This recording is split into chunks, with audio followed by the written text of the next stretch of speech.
Hello, praise Lord.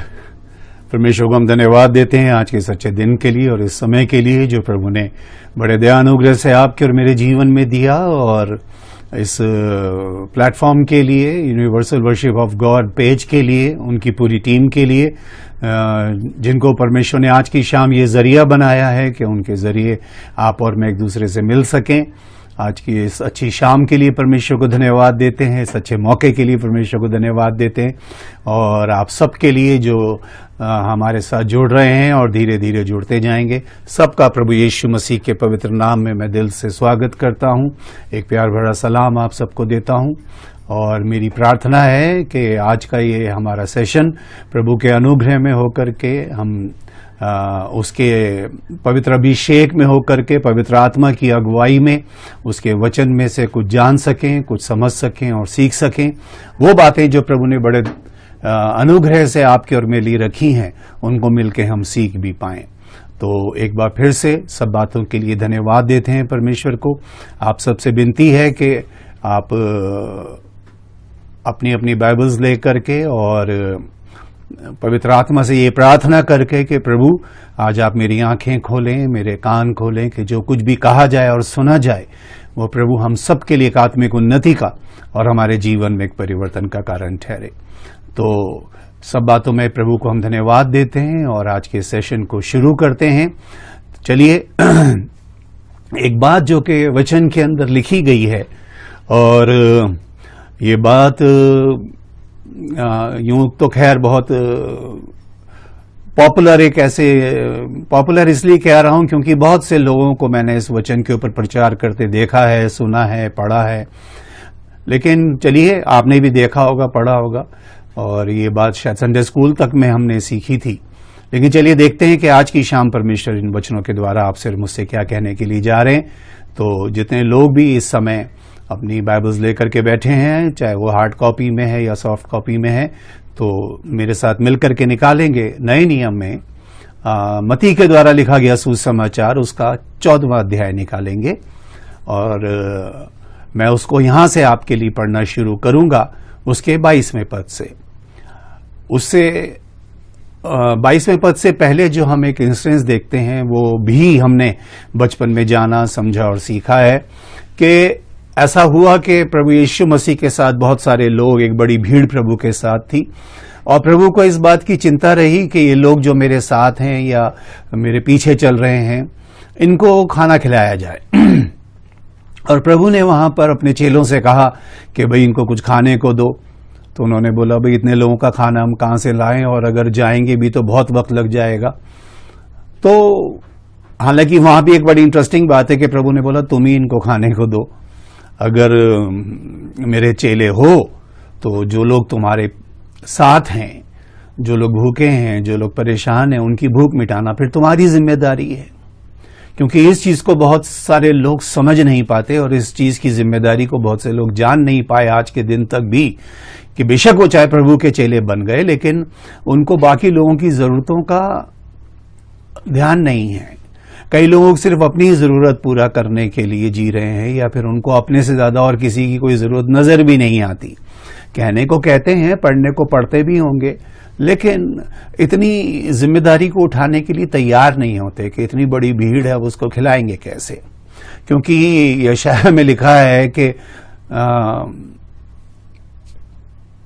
अज्ञानता के कारण मेरी प्रजा बंधुआई में जा रही है, उसके प्रतिष्ठित पुरुष जो हैं वो भूखे मरते हैं, और आम प्रजा जो है वो प्यास से व्याकुल होती है। तो जो खुद ही सोचिए कि अभी भूखा है, या जिसके पास खुद ही अभी कुछ नहीं है, तो वो क्या किसी को दे पाएगा। और यहां भी वही स्थिति हम देख रहे हैं कि इनके पास कुछ भी नहीं था। शायद इतनी भीड़ जब चल रही है पीछे पीछे, तभी कुछ प्लान बन जाना चाहिए था। आप अपने घर के अंदर जब कभी कोई ऐसी कोई प्रेयर मीटिंग रखेंगे या कुछ रखेंगे, तो ऑब्वियसली अगर जरूरत से ज्यादा भीड़ बढ़ती है तो आप उसी समय उसका कुछ ना कुछ इंतजाम सोचते हैं, कम से कम डिस्कस तो करते हैं, अगर आपके पास कोई प्रोविजन नहीं भी है तो। लेकिन चलिए, यहां पर ऐसा लिखा है कि प्रभु ने उन सबको खाना खिला दिया। ठीक है। अब प्रभु ने सबको खाना खिला दिया और खाना खिलाने के बाद मैंने यहाँ पे जो 22वां पद मैंने आपके लिए पढ़ा है, अगर आप 21वां पद पढ़ेंगे तो वहां पर ऐसा लिखा है कि फिर उन्होंने वो जो रोटियां बच गई थी उनके तकरीबन 12 टोकरे उन्होंने वहां से उठाए। कहाँ तो खिलाने को नहीं था, कहाँ खाने के बाद, भरपेट खाने के बाद, छक जाने के बाद इतना बच गया कि उसको समेटना पड़ गया, उन टुकड़ों को इकट्ठा करना पड़ गया। और इकट्ठा करने का मकसद ये हो गया कि उनको 12 टोकरों में इकट्ठा करना पड़ा। अभी पिछले दिनों में आपसे इस बात को शेयर कर रहा था और ये बात कई बार पढ़ने में बड़ी अजीब लगती है। इसीलिए मैं सोचता हूं कि वचन की हर एक बात, हर एक छोटी से छोटी बात, और ये तो खैर मैंने अपने जीवन में अनुभव कर लिया कि वचन में जो जितनी बड़ी और जितनी गहरी बात है वो उतनी ही छोटी करके लिखी गई है। और क्योंकि हम उसको ओवरलुक कर जाते हैं या निग्लेक्ट कर जाते हैं या उस पर इतना ध्यान नहीं देते, इसीलिए कई बातों को हम ठीक से समझ भी नहीं पाते। अब ये बात तो बचपन से हम सीखते आ रहे हैं कि 12 टोकरे उठाए, 12 टोकरे उठाए। सवाल इस बात का है कि वो टोकरे वहां क्या कर रहे थे? खाने को तो खाने के समय रोटी नहीं है, लेकिन बटोरने के लिए टोकरे आ गए। तो टोकरे कहां से आए? रोटी तो थी नहीं, पे टोकरों का क्या काम था वहां पे? कुछ लोग सिर्फ टोकरे ही लेके घूमते। वो जो भी प्रभु के पास आते हैं उनके हाथ में एक टोकरा होता है, उनके पास कुछ ना कुछ अपनी डिमांड लिस्ट होती है, खाली टोकरे लिए घूम रहे हैं। आपने मनन किया इस बात के ऊपर कभी कि जहां जिन लोगों के पास एक दाना तक नहीं था या एक रोटी तक नहीं थी खाने की, 12 टोकरे वहां से उठाए जा रहे। टोकरे कहां से आए और टोकरे क्या कर रहे थे? क्यों लेकर के चल रहे थे लोग वहां पर? कहीं ना कहीं से तो आया हूं, किसी ने कोई ना कोई तो कैरी कर ही रहा होगा। हो सकता है एक ही आदमी 12 उठा रहा हो या 12 आदमी 12 उठा रहे हो, लेकिन वहां पर ऐसा हुआ जो मैंने पद आपके लिए पढ़ा, यहां रोटी खिला दी गई, बात खत्म हो गई। अब जो मेन बात है उसको समझने की जरूरत है आज आपको और मुझे। और यहां 22वें पद में ऐसा लिखा है, और उसने यानी प्रभु ने तुरंत अपने चेलों को बरबस नाव पर चढ़ाया। जब मैं इस बात को पढ़ रहा था, ये बरबस जो शब्द है ना, इस पे आके मैं रुक गया। यानी कि वहां पर इसको अगर उर्दू में पढ़ें तो वहां पर ऐसा लिखा है कि प्रभु ने अपने चेलों को जबरदस्ती नाव पर चढ़ाया। अब जबरदस्ती प्रभु कब करेंगे? सोचिए, प्रभु जबरदस्ती जब करेगा जब उसको समझ में आ जाएगा कि आप ये काम करना नहीं चाह रहे, तो वो जबरदस्ती उस काम को करवाएगा आपसे। प्रभु का एक स्वभाव है। आप इस बात को देखें कि प्रभु ने लिखा है उसने बरबस जबरन एक बड़ी मेहनत से और बड़े सोचिए जबरदस्ती उनको नाव पे चढ़ाया। नाव पे वैसे भी प्रभु कह सकता था चलो भी चलो नाव पे चढ़ जाओ, लेकिन जबरदस्ती क्यों? क्योंकि वहां पर एक बड़ा अजीब इंस्टेंस हो गया, बड़ा अजीब हादसा हो गया। और शायद आप इस बात को आत्मा ही आपको समझा सकता है, लिखी तो नहीं गई बात। इसलिए पवित्र आत्मा का होना हमारे जीवन में बहुत जरूरी है कि जो लिखा नहीं गया वही तो वो समझाएगा। प्रभु ने कहा वो मेरी बातों में से लेके तुम्हें बताएगा, तो वो बताएगा जो लिखी नहीं गई। ये तो यहां तो जो गॉस्पेल लिख दिया मती ने, उसने जो ऑब्जर्व किया वो लिख दिया यहां, लेकिन असल में हुआ क्या था? क्यों प्रभु को धक्के देने पड़े उन्हें? क्यों प्रभु ने उनको जबरदस्ती नाव पर चढ़ाया? क्या वो चढ़ना नहीं चाह रहे थे नाव पर, या वो जाना नहीं चाह रहे थे? वहां पर एक बड़ा अजीब सिचुएशन हो गई। क्यों? क्योंकि वहां पर ऐसा लिखा है कि प्रभु ने चेलों को रोटी दी और चेलों ने आगे लोगों को दी। अब जिसको रोटी बांटते जा रहे हैं, जिसको वो रोटी बांट रहे हैं, ध्यान से समझिएगा, आज दुनिया में हर आदमी अपनी अपनी तौर पे प्रभु के नाम की रोटी बांटने में लगा हुआ है, लेकिन वो ये नहीं बता रहा कि प्रभु की ओर से कह रहा देखो जी मैं पेट भर रहा हूं आपका, ये देखो ये मेरी सेवा है, अपने नाम के आगे अपनी सेवकाई लगा दी है, मिनिस्ट्री लगा दी है, मिनिस्ट्रीज लगा दिया, अब ये हमारी सेवकाई है और देखो हमारे पास आओ, हम तुम्हारी जरूरत पूरी करेंगे। तो वहां तो गुट बट गए कल से, है ना। देखो आपको रोटी मैंने खिलाई है, कल से मेरे पीछे, कल से मेरे चर्च में आपकी जरूरत को मैंने पूरा किया। देखा आपने 2 मांगी थी, मैंने आपको 4 रोटी दी, तो कल से, है ना, Saint Peter church, Saint John church, मेरी कलीसिया में आना है। वो देखो लोगों को एक एक बांट रहा, मैंने आपको 2 दी ना। बाँचें खिल जाती है लोगों की जब कोई पार्टी में शादी में जाए और कोई अपना खाना बांट रहा हो। ये तो अपना है, ये तो इससे तो ले भी लेंगे, खा भी लेंगे और पैक करवा के भी घर ले चलेंगे। तो वहां पे एक ऐसा सिस्टम बन गया, इसलिए प्रभु ने कहा मैंने तुम्हें रोटी खिलाने के लिए कहा, तुम यहां किस काम में लग गए, तुम लोगों को अपने से जोड़ने लग गए। और यही हो रहा है इस समय, बजाय प्रभु से जोड़ने के लोग सोच रहे हैं लोग मेरे साथ जुड़े, मुझे फॉलो करें, मेरी सुने, चाहे उसके लिए कुछ भी किसी भी हद तक जाना पड़े, किसी हद तक चाहे गिरना भी क्यों ना पड़े, किसी भी लेवल तक कॉम्प्रोमाइज भी क्यों ना करना पड़ जाए, बस लोगों की नजरों में एक बार ये बात उठनी चाहिए, अपनी एक पोजीशन बनानी है। मैं सोचता हूं वो लगे होंगे लोगों से बात करने, प्रभु ने पीछे से खींच खींच के उनको चढ़ा, बोला चलो यहां से, चलो अंदर ना होके अंदर। और जहां कहीं अपनी रेपुटेशन, जहां कहीं अपनी वैल्यू बनाने की कोशिश करोगे, प्रभु तुम्हें हटा देगा वहां से। रोटी खिलाने वाला मैं, ऊपर से बरकत मांगने वाला मैं, सिर्फ इसलिए कि मेरे हाथ से लेके दूसरे को दे दी, तो तुम ही सबसे बढ़ गए वो बन गए। मेरे दिए हुए अनुग्रह, मेरे दिए हुए अभिषेक, मेरी दी हुई सामर्थ, मेरे दिए हुए उससे तुम सेवा कर रहे हो, और आज तुम उनके मालिक बन गए। और तुम सोच रहे तुम्हारे चेहरे के अलावा लोगों को किसी का चेहरा याद ना रहे, मैक्सिमम से मैक्सिमम लोग तुम्हारे फॉलोअर बने, लोग तुम्हें लाइक करें, तुम्हें इसलिए अलग अलग किस्म के तुमने काम खोल लिया, अलग अलग किस्म की सेवकाइयां खोल ली तुमने।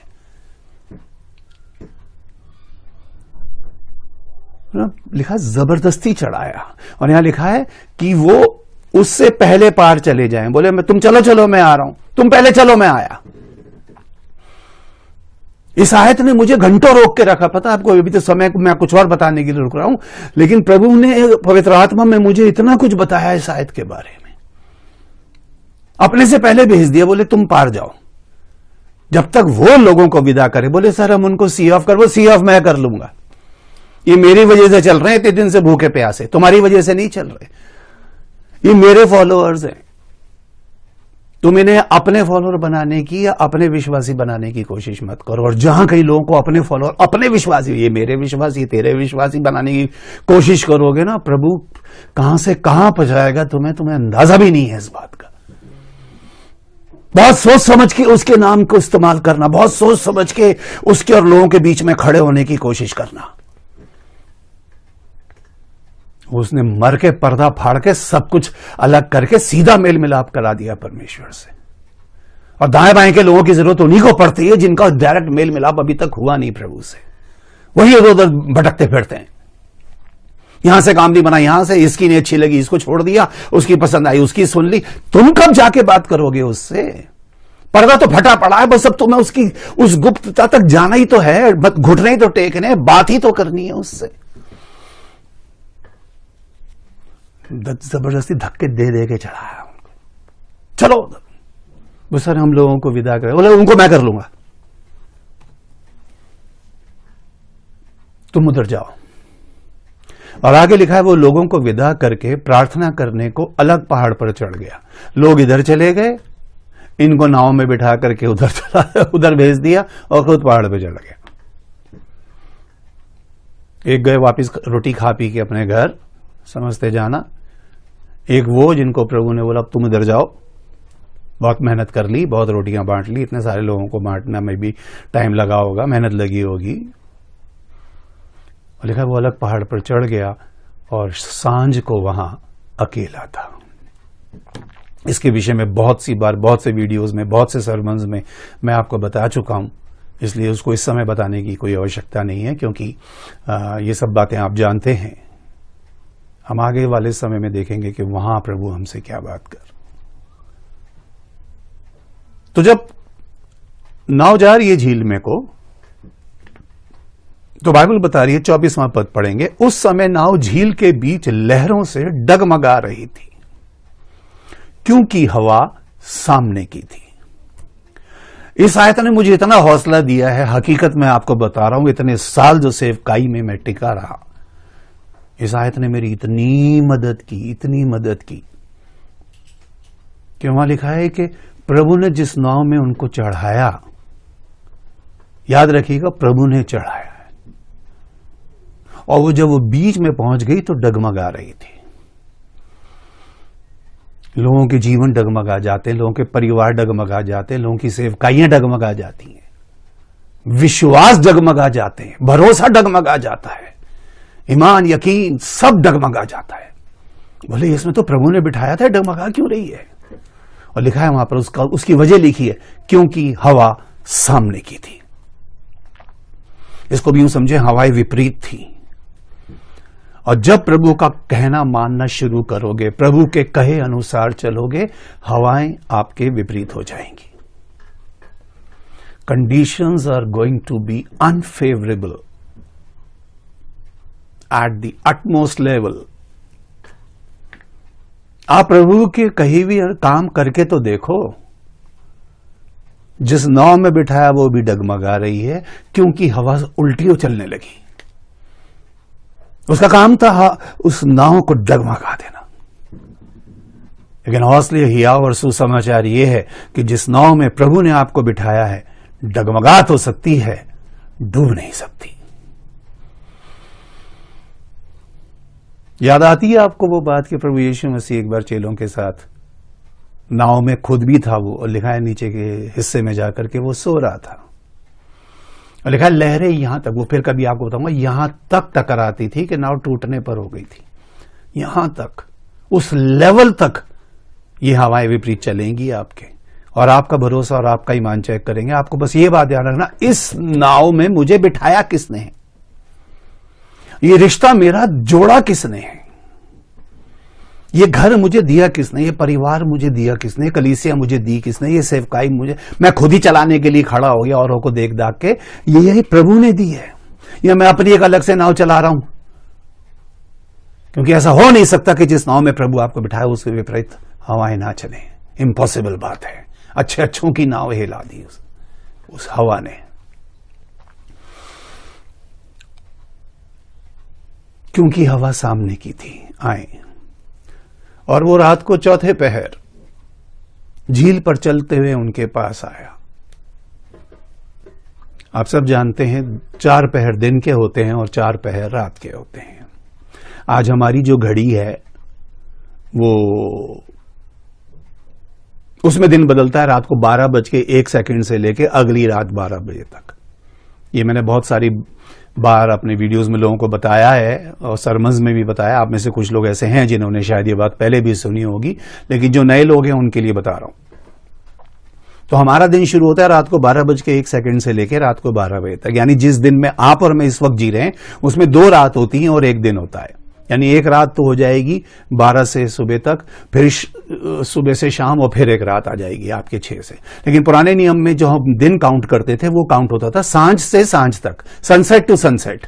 यानी सनसेट से दूसरा दिन शुरू हो गया या वो रात शुरू हो गई। सो सनसेट टू सनसेट, तो 3 पहर रात, 4 पहर रात के होते थे और 4 पहर सुबह के होते थे। पहला पहर रात का 6 से 9, दूसरा पहर 9 से 12, तीसरा पहर 12 से 3 और चौथा पहर 3 से 6। ये रात के 4 पहर हैं। ठीक है। अब इसके बाद आते हैं सुबह के 4 पहर, यानी सुबह 6 से 9 पहला पहर, 9 से 12 दिन का दूसरा पहर, 12 से 3 दिन का तीसरा पहर और 3 से 6 दिन का चौथा पहर। तो अब जो यहां लिखा है वो रात के चौथे पहर झील पर चलते उनके पास आया, तो आप कैलकुलेट करना ये कौन से टाइम की बात हो रही है। ये सुबह 3 से 6 के बीच की बात है, जब ना पूरी तरह दिन निकला है और अंधेरा भी होगा। चेले उसको झील पर चलते हुए देख के घबरा गए और कहने लगे, क्योंकि दूर से समझ में नहीं आ रहा, अंधेरा इतना है, नाव डगमगा रही है, हवाएं उल्टी चल रही हैं, देखा वो भूत है, और डर के मारे चिल्ला उठे। घबराए तो पहले भी थे, अब डर आ गया जीवन में। घबराहट और डर में फर्क होता है, आप जानते हैं। तो वहां पर ऐसा लिखा है, डर के मारे चिल्ला उठे, बोले तो भूत है। खैर, इसमें उनकी कोई गलती नहीं है। रात में अगर आप ट्रैवल कर रहे हैं और एकदम से कोई चीज सामने से आ जाए तो अच्छे अच्छे लोगों की टांगे कांप जाती हैं, वो भी यही कहते हैं भूत ही होगा।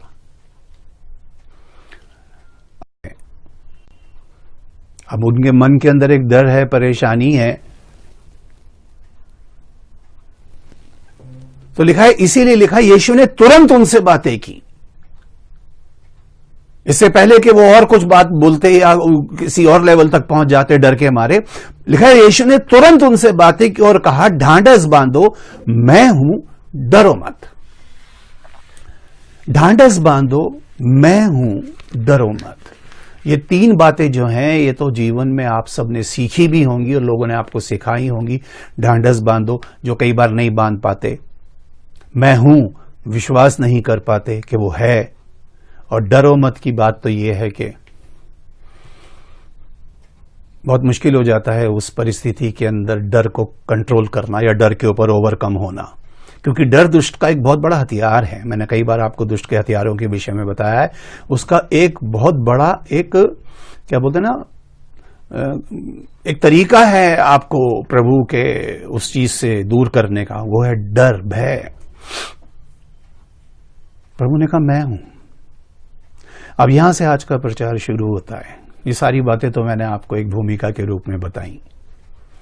अब यहां से आज का वचन शुरू होता है और ये 28वें पद में लिखा है, आपने कई बार पढ़ा भी होगा, सुना भी होगा।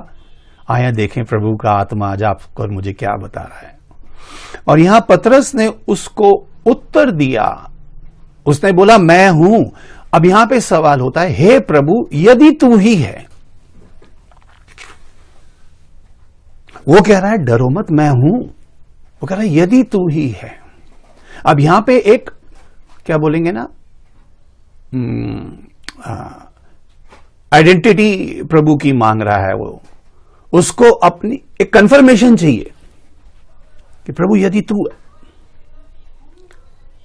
प्रभु यदि तू है तो मुझे अपने पास पानी पर चलकर आने की आज्ञा दे। यदि तू है, क्योंकि डर तो उसके मन में भी था, उसको भी भूत ही लग रहा हो कि कह रहा मैं हूं। उसने ये नहीं कहा कि मैं यीशु हूं, उसने कहा डरो मत, मैं हूं। अब मैं हूं मतलब हो सकता है प्रभु की आवाज पहचान ली हो या जैसु भी उसके दिल के अंदर एक बात आई हो। उसने कहा प्रभु यदि तू है तो मुझे अपने पास पानी पर चलकर आने की आज्ञा दे। उसने उससे कहा आ। तब पतरस नाव पर से उतरकर यीशु के पास जाने को पानी पर चलने लगा, पर हवा को देखकर डर गया और जब डूबने लगा तो चिल्लाकर कहा, हे प्रभु मुझे बचा। मैं कुछ पढ़ दे रहा हूं, फिर उसके बाद इस पे थोड़ी देर मनन करेंगे। यीशु ने तुरंत हाथ बढ़ाकर उसे थाम लिया और उससे कहा, हे अल्प विश्वासी, तूने क्यों संदेह किया। जब वे नाव पर चढ़ गए, वे चढ़ गए मतलब प्रभु भी चढ़ गया। जब वे नाव पर चढ़ गए तो हवा थम गई। इस पर जो नाव पर थे उन्होंने उसे दंडवत करके कहा, सचमुच तू परमेश्वर का पुत्र है। अब ये बात सीखने और समझने में तो बहुत सारी चीजें हैं, लेकिन यहां पर पतरस ने एक बात कही, बस उसी बात को आज थोड़ी देर के लिए हम सीखेंगे। पतरस कह रहा है प्रभु यदि तू है, ध्यान से सुनिएगा मेरी बात, तो उसने ये नहीं कहा कि प्रभु मुझे अपने पास आने की आज्ञा दे। उसने कहा प्रभु मुझे भी पानी पे चलकर आने की आज्ञा दे।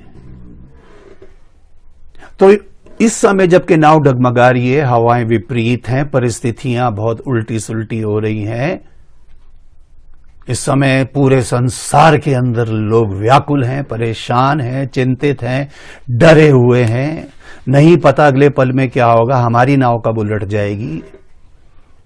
डगमगा तो रही है, अच्छों की नाव डगमगा रही है इस वक्त, नई नई न्यूज आ रही हैं। अब सवाल इस बात का है कि वो जो परिस्थिति है आप उसमें से निकलना चाहते हैं और प्रभु चाहता है आपको उसमें निकालना। एक बात तो देखो, एक बात तो पक्की, इस बात को तो दिल और दिमाग में बिठाओ कि उस नाव में प्रभु ने बिठाया आपको। आप जहां भी हैं, जिस भी घर में, जिस शहर में हैं, जिस स्थिति में हैं, जिस परिस्थिति में, प्रभु ने रखा है आपको। इसके लिए व्याकुल होने की, देखो व्याकुल तो आदमी हो ही जाता है, और यहां तो लिखा है डरे भी हैं।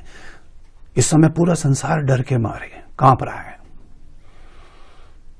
बोले ये वायरस अटैक कर देगा, ये कर देगा, वो कर देगा। क्योंकि जब ये नया नया वायरस आया, लोगों ने इसका खूब मजाक उड़ाया, लोगों ने इस पे जोक्स बनाए, लोग सीरियसली लिया ही नहीं। उनको पता ही नहीं था कि इतना डेंजरस है ये। कोई कह रहा ताली बजाओ, कोई कह रहा थाली बजाओ, कोई कह रहा दिए जलाओ, कोई कह रहा घंटे बजाओ। लोगों ने पता नहीं क्या क्या बजाया। अगर ताली थाली बजाने से वायरस भाग जाता तो बेकार डॉक्टरों ने इतनी पढ़ाई करी। घर में जब भी कोई दिक्कत होती, साहब सब मिलकर तालियां बजाएं। डरे हुए तो हैं। तो मेन बात आज ये है, ध्यान से सुनिएगा, मैं बहुत लंबी बात को छोटा करके बताऊंगा। आपको बताने को तो इसके ऊपर बहुत सारी बातें हैं। ये छोटा इंस्टेंस नहीं है, सुनते तो हम इसको बचपन से ही आ रहे हैं। अब सवाल ये है, पतरस के जीवन को अगर हम देखें,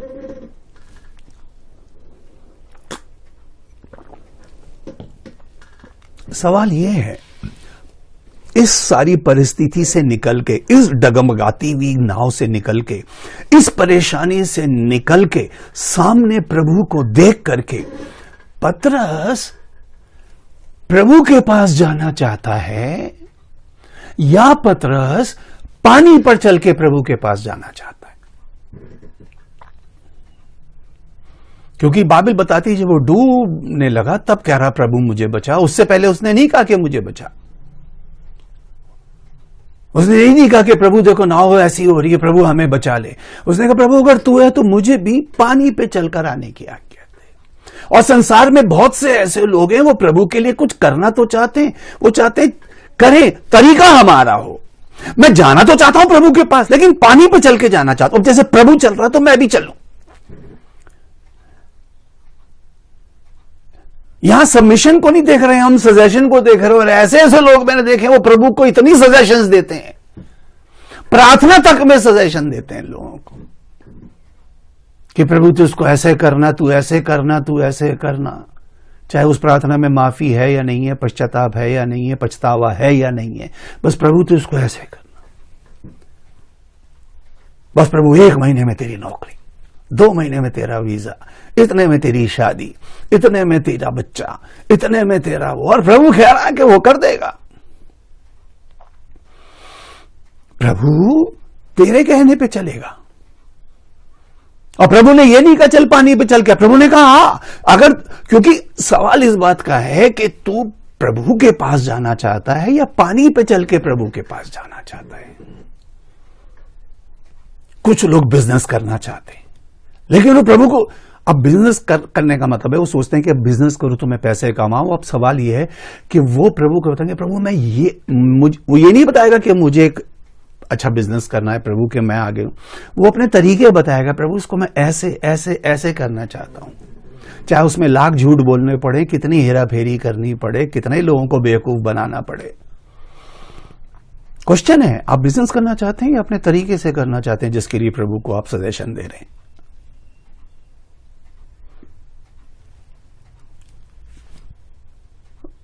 मैं न जाने कितने कितने कितने परिवारों में गया, कलीसियाओं में गया हूं, कितने लोगों से मिला हूं। और अक्सर लोग जब उनके बच्चे जवान हो जाते हैं तो ऑब्वियस है कि चिंता तो होती है। चिंता मतलब उनको लगता है एक जिम्मेदारी है कि भाई अब हमें अपने बच्चे की शादी करनी है। तो कई लोग ये नहीं कहते कि ब्रदर हमारे बच्चों के लिए कोई रिश्ता बताओ या कोई अच्छा घर बताओ।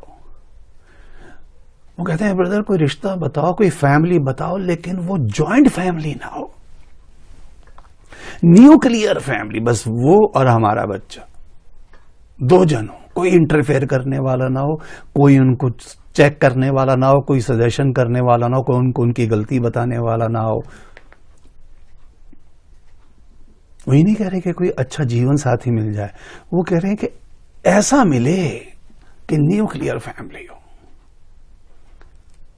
मैं आपको प्रभु की उससे बता रहा हूं, कई लेडीज ने मुझसे कहा कि ब्रदर लड़का हो और अगर अकेला हो तो बहुत अच्छी बात है, और अगर मां मरी हुई है तो फिर तो सोने पे सुहागा। ये विश्वासियों के डायलॉग बता रहा हूं मैं आपको।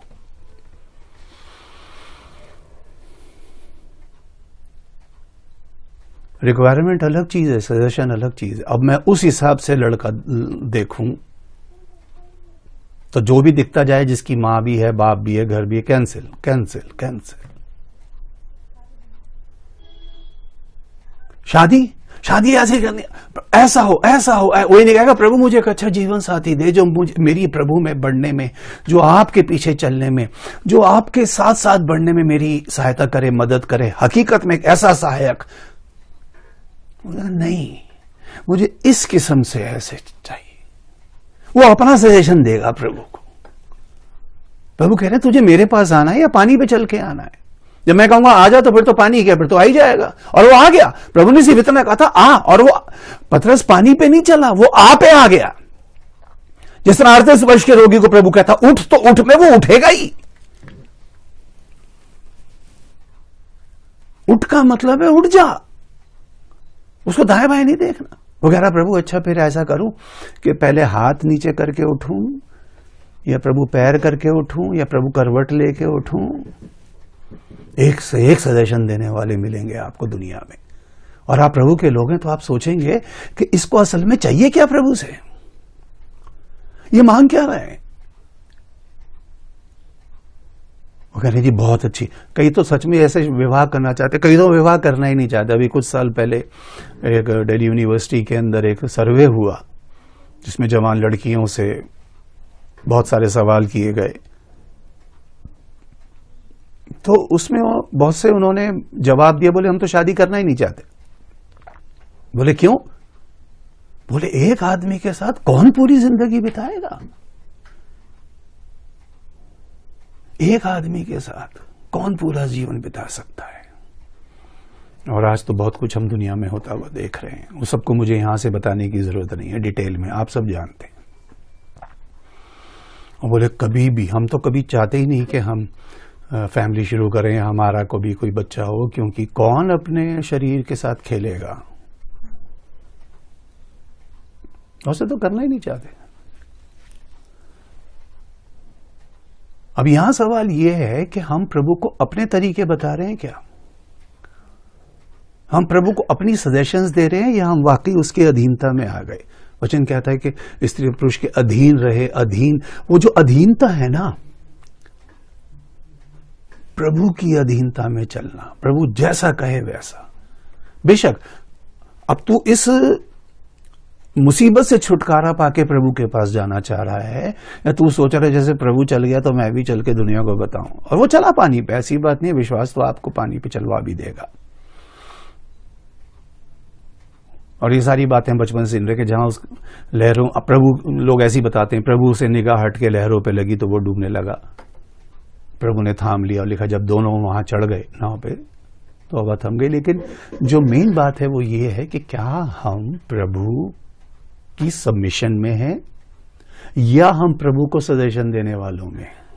नौकरी भी मिले तो प्रभु ऐसी मिले कि बस एक अच्छा एसी केबिन, ये नहीं कहेगा कि मुझे नौकरी दो प्रभु, बस मुझे कोई जॉब मिल जाए। आज हालात कैसे हैं संसार में आप देखिए, मैं नौकरी मिले प्रभु, एसी केबिन हो, 2-3 फोन लगे हुए हों, बाहर एक चपड़ासी बैठा हुआ हो स्टूल पे, घंटी बजाऊं तुरंत कॉफी आए, ये आए वो आए, रिवॉल्विंग चेयर होनी चाहिए, ऐसे करके अपनी अपनी।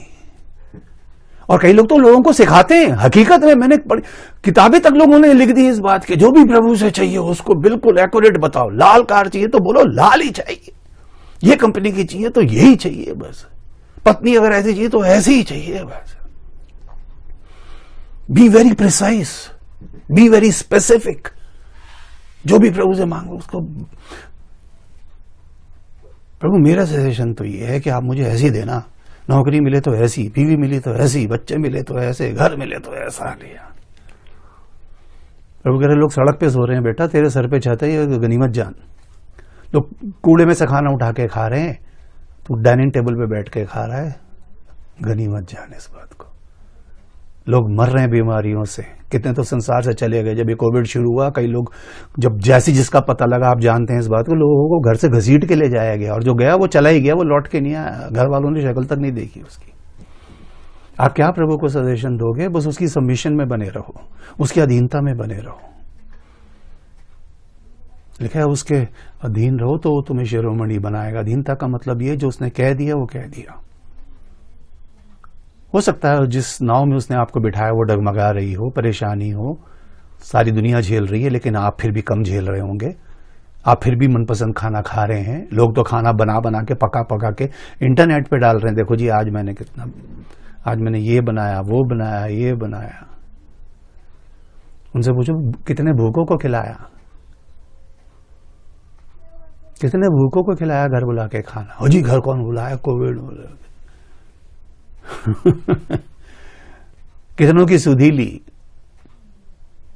भैया आप क्या करें, काम भी इतना हो रहा है, सैलरी भी आधी मिल रही है, चलो अब कोई बात नहीं, लोगों को तो एक रुपया नहीं मिल रहा, तुम्हें आधी मिल रही। उस आधी में भी 2-4 की सुधी ली, हाथ बढ़ाया किसी की मदद के लिए।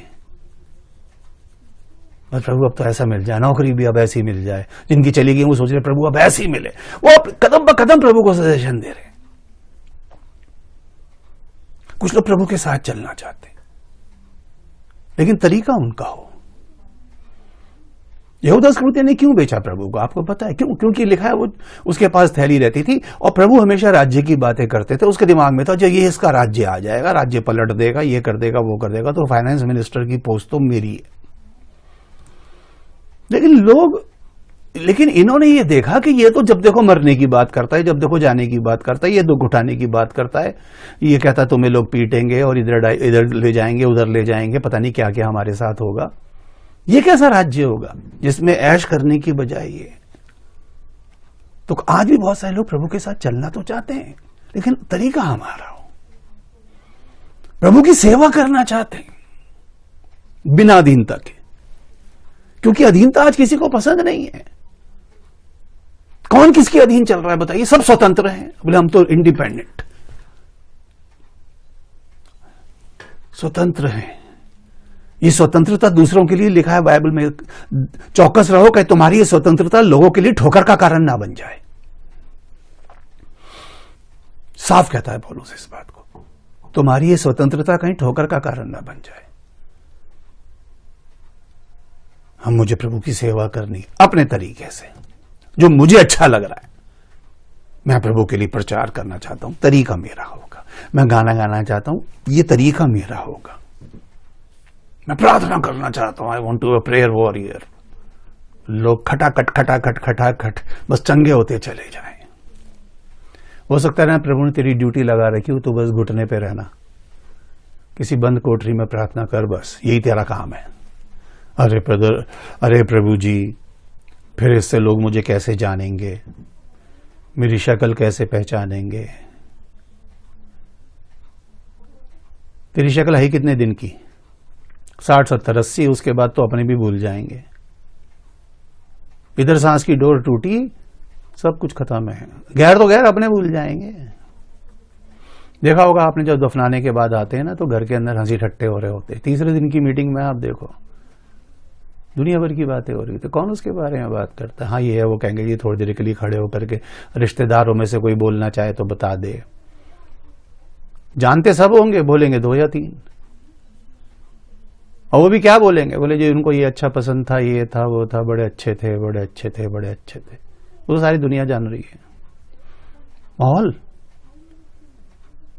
भूल जाओ इस बात को।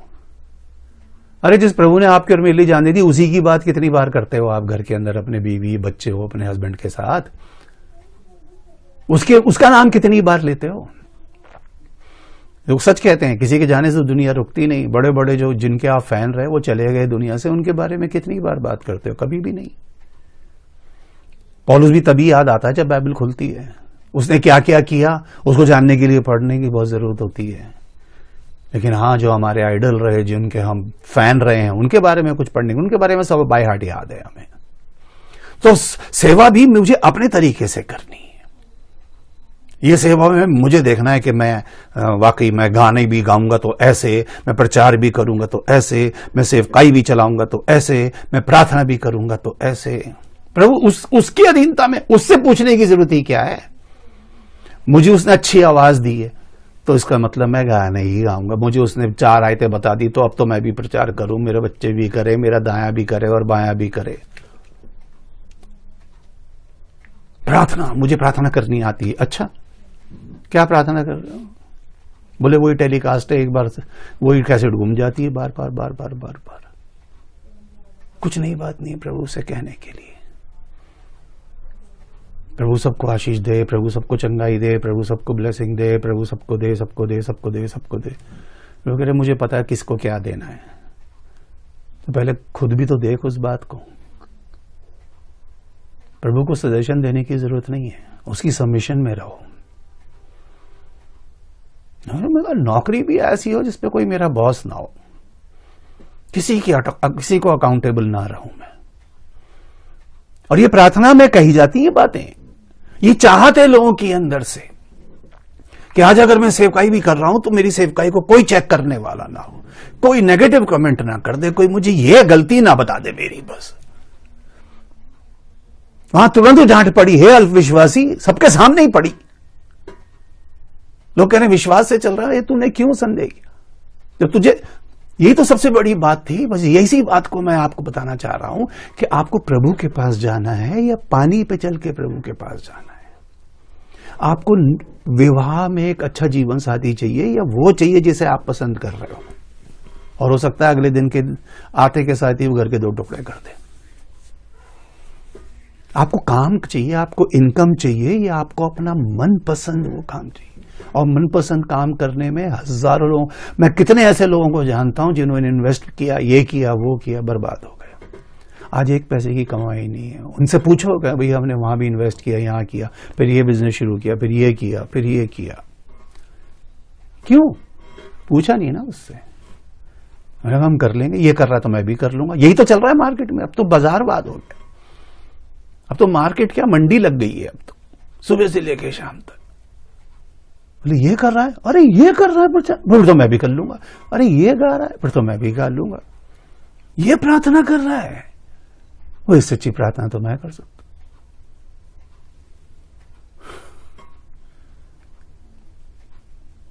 सोच के देखो क्या चाहिए आपको संसार में?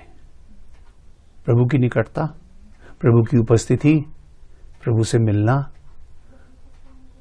आज जब उसकी अधीनता में आ जाओगे ना, तो वो आपको हो सकता है कुछ ऐसा काम बताए जो शायद आपको पसंद ना आए,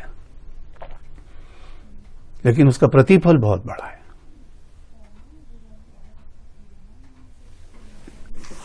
अंत में एक बात कहना चाहता हूं। प्रभु ने कहा, सुनिएगा, गंभीर बात है। प्रभु ने कहा जो कोई अपना क्रूस उठा के मेरे पीछे ना चले वो मेरे योग्य नहीं है, मेरा चेला कहलाने के योग्य नहीं। जो कोई अपना क्रूस उठाकर, अब क्रूस उठाया कैसे जाता है ये उसने उठा के बताया। आप मानते होंगे इस बात को कि क्रूस उठाना अधीनता को या सबमिशन को दिखाता है, क्योंकि क्रूस जब कंधे पे आ जाता है तो आदमी की गर्दन अकड़ती नहीं है, झुकी होती है। सभी के सम्मुख झुकी रहती है उसकी। झुकना कौन सिखा रहा है आजकल? एक शब्द पकड़ लिया, दीनता, हलीमी। वो दीनता हलीमी अलग बात है, अधीनता अलग बात है। समझने की कोशिश करना, आप शब्दों को पकड़ना।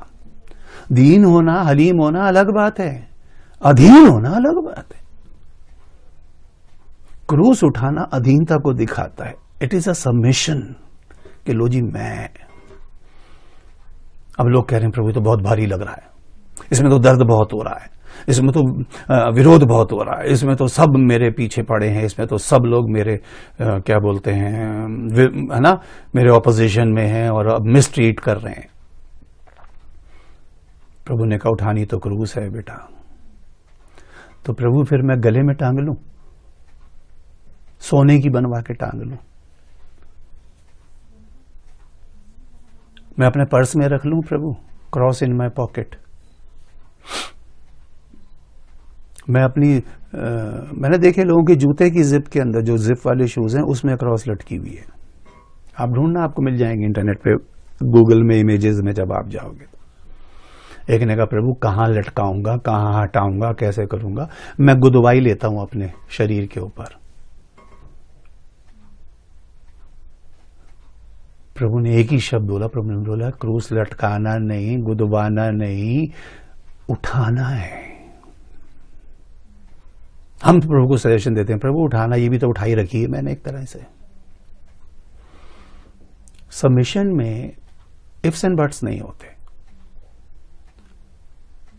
आज के प्रचार के अंदर यही बात समझने की कोशिश करना, या तो आप सबमिसिव होगे, या तो आप अधीनता में होगे, या फिर हो सकता है आप सजेशन देने वालों में हो। कई बार मैं ऐसे लोगों को देखता हूं, लोग ऐसे ऐसे लोगों को सजेशन देते हैं जो खुद किसी के अधीन नहीं रहे। अच्छे अच्छे लोगों के घर तोड़वा देते हैं। अरे तू क्यों सह रहा है उसकी, तू उसकी क्यों सह रही है? तू अपना कमा, अपना खा, तेरी सैलरी तो उससे ज्यादा है। वो कह रही लेकिन मम्मी बाइबल में तो लिखा है कि पति के अधीन रहो। अरे हाँ, पति के अधीन रहो, तुझे उसको अधीन रखना है, क्योंकि वो खुद अपने पति के अधीन नहीं रही तो आप अपने बच्चों को कैसे अधीन रहने देगी, अपनी लड़की को कैसे रहने देगी?